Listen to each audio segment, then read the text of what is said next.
Well, here we are back from Thanksgiving break and at the beginning of December, and pretty soon our classrooms are going to start feeling like a shaken snow globe. Kids are excited, they're wiggly, routines start to derail, and there you are standing at the center of the snow globe with this stuck-on smile while trying to balance report cards and lessons and crafts and pajama days and book fairs and daily dismissal changes and a mountain of behaviors, right? So today I'm going to be sharing some of my favorite December sanity-saving ideas that I've used over the years to make sure I'm getting some teaching in while also making December an enjoyable time for both myself and my students. Hey friends, welcome to Enjoy Teaching Again, the podcast for teachers who love the work but need a little spark to bring the joy back. I'm your host, Elizabeth Peterson, classroom teacher, arts integration specialist, and passionate educator of over 25 years. If you're overwhelmed by behaviors, disengaged students, and long, exhausting days, you are not alone. But together, we can turn things around and you can teach with confidence and purpose again. So locate that cold coffee of yours, find your favorite pen, I know you have one, and let's dive in. It's time to get inspired and enjoy teaching again. December student behavior is, well, it's like a whole thing, isn't it? The energy can be off, the routines are starting to slip, and some days it feels like you're just trying to survive until break. And while we want to make December something that our students can enjoy, it should be something that we enjoy as well. You see, I truly believe that teachers should be able to get themselves inspired. And that's why I have actually opened my vault of teacher-centered workshops for the month of December. Inside, you'll find short, on-demand workshop sessions on things like understanding student behavior through a creative lens, strategies on how to build relationships with your students and have your students build relationships with each other, and creative self-care strategies that help you to stay grounded when you need it the most. Each workshop is just about 2 hours or less. It comes with resources, a workbook to follow, and of course, PD certificates for the time that you put in. You can take these anytime, anywhere, and on your terms. So go check them out. You will be equipped with some really great creative strategies that are actually aligned with how you teach. But the vault closes at the end of December, so make sure you go check them out at theinspiredclassroom.com/PD.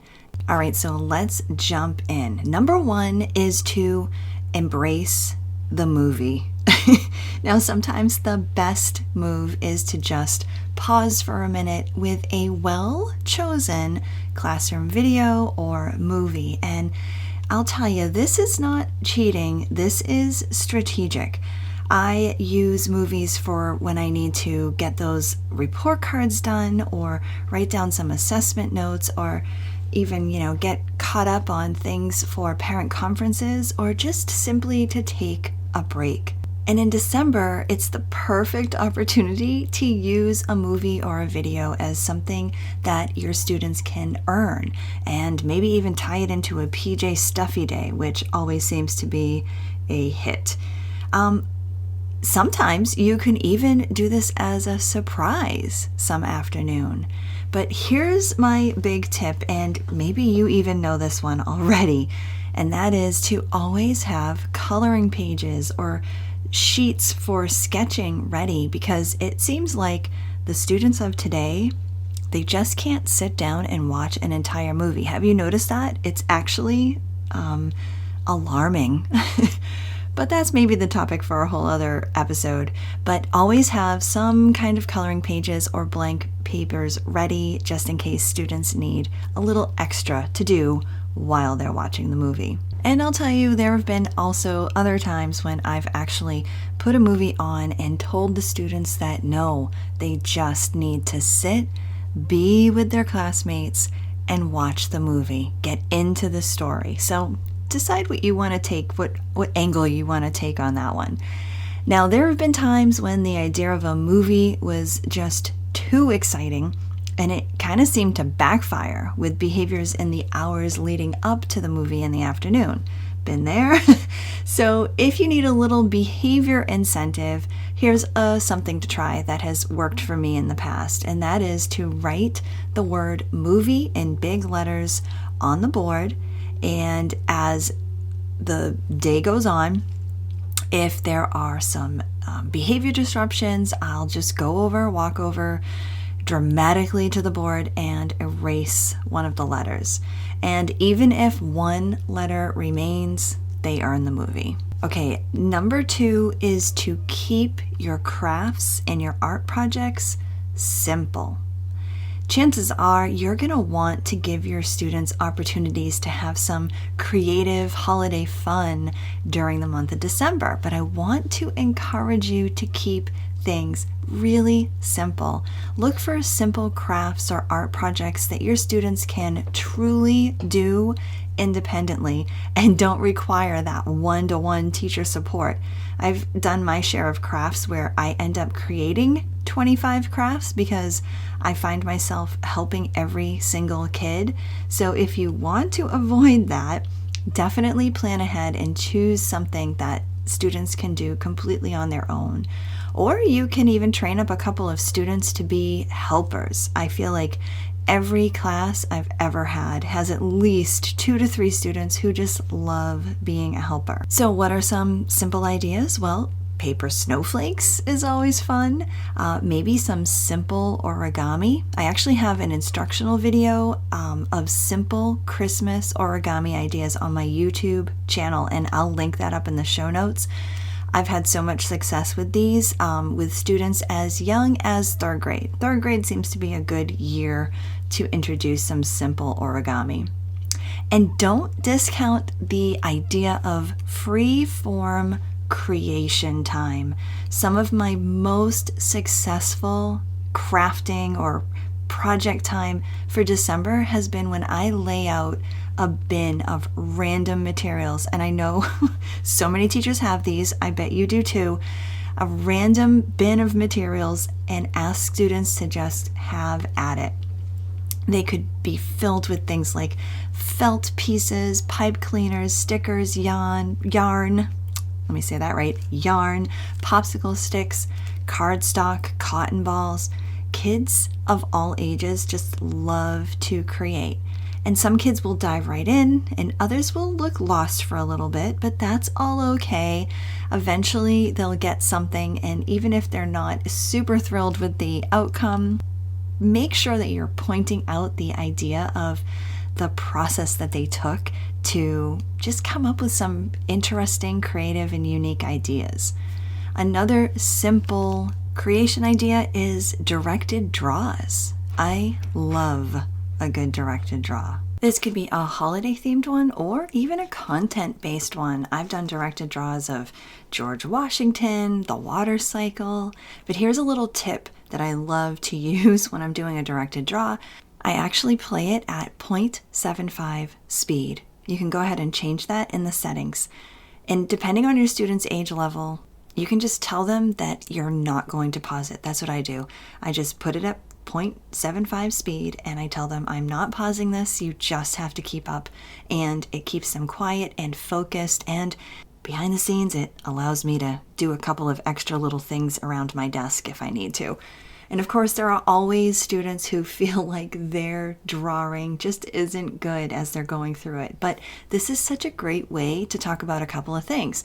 You can talk about how everybody's drawing should indeed be different, even though we're all doing essentially the same thing that's on the screen. And I always rave about their drawings as I walk around and check on them. It's really quite amazing how each student's drawing always comes out so unique and adorable. And this is also a lesson in seeing things through to the end. As students start to draw, some of them are not going to be able to understand or see how this is going to turn into something that is actually really pretty good. It's a process, right? And so using a directed draw to kind of help them to understand that you've got to see this through, and at the end, when you're done, you're going to come out with something really, really great. Okay, so that was a lot for the second idea, but the important thing is to remember that creativity doesn't have to be complicated to be meaningful. You don't have to send your students home with huge, perfectly made crafts every week in December. Just keep things simple and enjoy the time with your kids. All right, idea number 3 is to celebrate a special holiday. Okay, so here's where, if you haven't learned this about me yet, you're about to. In December, I love celebrating a very special holiday, and that is Beethoven's birthday. I use Beethoven's birthday every December as just a creative springboard for my students. Maybe we'll do a classroom concert some years. I usually have students create birthday cards for him, or we do some music-inspired writing. I've been celebrating Beethoven's birthday literally since my very first year of teaching in 1999 because he's such a special part of my family's traditions. And his birthday is on December 16th, and there are so many ideas that you can use on and around that date. In fact, I have an entire resource inside of my shop at theinspiredclassroom.com/shop that has so many different ways that you can celebrate Beethoven's birthday. All right, so start with listening to his music. First day of December in school, I have the students come in and we are listening to Beethoven's music. And when the holiday energy is high, sometimes we have some calm classical music to balance out that energy, which makes Beethoven's birthday the perfect excuse to press play. And if you do want a calm atmosphere, I want you to search for the album called Beethoven for Book Lovers that has so many of his slower, more calming pieces, because not all of Beethoven's music is calming.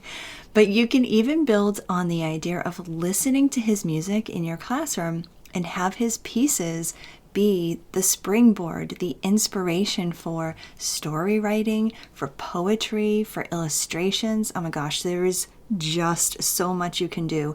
In fact, I have a couple of resources you may be interested in if music and Beethoven is something you want to try out this December. So inside my workshop vault, which is open just for the month of December, I have a mini course that shows you how to bring listening experiences into your classroom and integrate them into your content. That mini course also includes a copy of my book, which is called Inspired by Listening. So go to theinspiredclassroom.com/PD, and that will show you the mini course. It's called Bring Music Listening into Your Curriculum, and it includes my book, and it's worth 3 PD hours, so you get a certificate for that. And in my shop, like I mentioned, theinspiredclassroom.com/shop, you can also grab my downloadable resource, which is called Celebrate Beethoven in the Classroom. There are so many Beethoven-themed ideas that you can use that will support reading and writing skills, along with listening and sharing musical talents. Chances are some of your students already know the name Beethoven. They are already familiar with him from their music classes, and some students that you have will have had, piano lessons or some kind of lessons where they've learned one of his themes on their instrument. Beethoven is just such a great unifying musician because he's so well known and so much of his music is so well loved. Now, a simple thing that you can do is, after you've listened to some of his music and maybe taken some time to read a book or two about his life — there are so many books out there, by the way — you can simply have students create birthday cards for Beethoven. It's such a simple project that your students can do, and I've been doing that year after year since I first started teaching, and my students love doing it. All right, let's jump into idea number 4, which is building calm through connection. Now, going off the heels of Thanksgiving, this is a great time to just continue conversations about gratitude and keep students talking about the things that they are grateful for. This is really a great strategy to continue because it helps students connect with each other as they learn more about each other, but it also really helps those students who have a really hard time in December. You probably know the ones I mean. Those students who are not looking forward to a holiday break where they are at home and they're not in a safe environment like they are at school, those kids, their behaviors start really ramping up in December. So helping them to focus on things that they are grateful for is such an important skill. And even more so is helping them to understand that they are seen and supported and liked by their peers. Peer-to-peer relationships are so important, and December is the perfect time to build on that. So allowing times for students to work together, maybe do some quiet games together, maybe you do like everybody bring in a board game and students can play with one another, or even better, have a Friendly Friday note exchange. Now, if you don't know what Friendly Friday is, it is a teacher and student favorite where students are able to connect with their peers by creating notes for each other. I go into so much detail on how to have successful Friendly Friday experiences in my mini course, which is called Friendly Friday Framework, which is available inside my vault of workshops through December. Everything you could need is in that mini course, including how to handle students that may be resistant to participating in such a thing. The simple fact is that behavior improves when kids feel seen and they feel safe and they feel supported. And December is such a wonderful time to make sure that that is happening.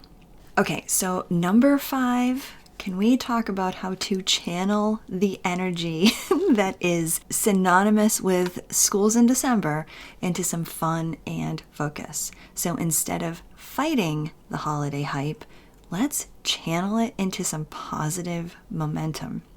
I love using December to introduce different music to soundtrack my classroom, from slow, jazzy, Christmassy music to create like that coffee shop feel, to upbeat holiday songs for craft time or a brain break. And what that does is, as I'm soundtracking my classroom, I'm channeling that energy into the type of atmosphere that I am trying to accomplish inside of my classroom. Another fun idea is having a countdown with daily incentives or special challenges. So for this, you can take old Christmas cards and cut them so that you only have the cover of the card, and then on the back of the card, write down one class prize or a challenge for the class and put it into an envelope that's labeled with numbers. So I'll usually do this for the last 7 to 10 days of school before our break. I'll tack up each envelope in order at the top of the board, and then each day, if they actually earn what's inside the card, I'll open that day's envelope and reveal what's inside. Now, these can be anything from 10 minutes of extra recess or free time. They can earn a directed draw or a chance to sit anywhere in the classroom. That's always a big hit for my students this year. It can be a special read aloud, a crazy sock day or a stuffy day, or the opportunity to be the first ones out at recess. That way they can get the playground equipment that they want, right? And the last card, well, that's usually a movie. Each day I'll put the word card on the board, and they'll have to keep at least one letter of that word on the board in order to even open the card. And if they don't earn it, that envelope stays closed and left on the board. Something I think we all need to remember is that the energy of December, it isn't the enemy. It really isn't. It just needs a little direction and focus. Okay, so let's review the 5 things. Number 1 is embracing the movie and knowing that that's not cheating. That is a good thing. It can be a good thing. Number 2 is to keep your crafts and your art projects simple and able to be done independently by your students. Number 3 was to celebrate some special holiday, and I encourage you to check out how you can use Beethoven's birthday as a celebration in December. Number 4 is to build in that calm through connecting, having your students connect with each other. And number 5 is to channel that energy into some fun and focus. December can be such a fun month in our school year. And to accomplish that, sometimes we need to let go of some of the perfection that we may be striving for, right? You're allowed to do a little less and still be a great teacher. And it's also a time to show your creative side, to really do some things that not just your students will enjoy, but you enjoy as well. And that's why this month I've opened up my vault of teacher-centered workshops, because these workshops are built for you to really get inspired. And that just might mean grabbing some of the creative resources and workshops that I have unlocked this month inside my vault. So for the entire month of December, you can get access to my collection of practical and creative professional development workshops that are designed for teachers like you. These workshops are all relatively short. Most are under 2 hours. They're easy to watch. They're packed with resources and ideas and activities, and you get PD certificates for each of them as well. There are workshops to help you with student behavior, to build relationships. There's workshops in social emotional learning and SEAL, in arts integration, and creative teacher self-care, because that is absolutely something that you should be doing for yourself. So much of the PD we take is kind of, it can be dull, it can be redundant, sometimes it's even irrelevant. So if you're looking for some professional development that will inspire you, will give you that spark back, you need to check out this vault of teacher-centered workshops. So go ahead and head over to theinspiredclassroom.com/PD to see all the workshops that are inside the vault. And as a thank you for being a podcast listener, you can use the code DEC10 to save 10% on everything. But the vault is going to close at the end of December. So once it's shut, I'm really not sure when I'm going to be unlocking it again. So go to theinspiredclassroom.com/PD and see what's inside that will inspire you this December.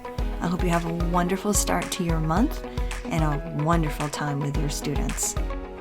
I hope this episode inspired you, encouraged you, or gave you a fresh idea to try. And if so, I would love for you to take a screenshot and text it to one of your teaching buddies.